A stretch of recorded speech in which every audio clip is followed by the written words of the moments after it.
రాజకీయాల్లో 100% గెలవడం అబ్బే జరగని పని అంటారు.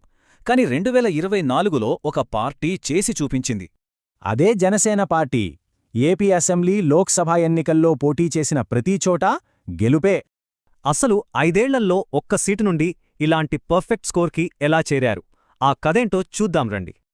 ఇదే జనసేన పార్టీ, షార్ట్గా జేఎస్పీ. సినీ నటుడు పవన్ కళ్యాణ్ అవినీతిని ప్రశ్నించడానికే ఈ పార్టీని పెట్టారు. చూశారా వాళ్ల గుర్తు? గాజు గ్లాస్. వాళ్ల పాలన కూడా ఇంతే పారదర్శకంగా ఉంటుందనేది వాళ్ల సందేశం. పార్టీకి మొత్తం 7 మూల సిద్ధాంతాలున్నాయి. ఐక్యత, సంస్కృతి, అవినీతిపై పోరాటం ఇవే ముఖ్యం. కాని వాటన్నింటికీ మూలం ఒక్కటే అంటారు పవన్ కళ్యాణ్, అదే మానవత్వం. అంతే. తొలి 10 ఏళ్లలో జేఎస్పీ ఒక పొలిటికల్ పార్టీలా కన్నా ఒక ప్రజా ఉద్యమంలానే ఎక్కువగా పనిచేసింది. ఉద్దానం కిడ్నీ సమస్య లాంటి పెద్ద ఇష్యూస్ని వీళ్లే WHO దృష్టికి తీసుకెళ్లారు. అప్పుడే అందరికీ తెలిసింది. అక్రమ మైనింగ్, భూసేకరణ ఇలా ఎన్నో స్థానిక సమస్యలపై నిలకడగా పోరాడుతూ వచ్చారు. కాని ఈ యాక్టివిజం ఓట్లుగా మారలేదు. 2019 ఎన్నికల్లో ఆ పార్టీకి పెద్ద దెబ్బే తగిలింది. ఆ ఓటమి తరువాత జనసేన మళ్లీ క్షేత్రస్థాయికి వెళ్ళింది.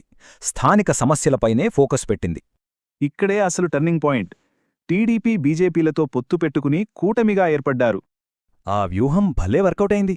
చూడండి, 1 సీటు నుంచి ఏకంగా 21 సీట్లు. తక్కువ సీట్లలో పోటీ చేసినా గెలిచే చోటే నిలబడ్డారు. అందుకే ఈ 100% స్ట్రైక్ రేట్. దీంతో జనసేన ఒక్కసారిగా కింగ్ మేకర్గా మారింది.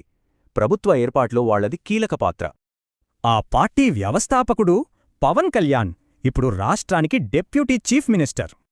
జనసేనకు పౌర సరఫరాలు, పర్యాటకం లాంటి కీలక మంత్రి పదవులు కూడా దక్కాయి. అంటే 10 ఏళ్లలో వీధుల నుంచి నేరుగా ప్రభుత్వంలోకి.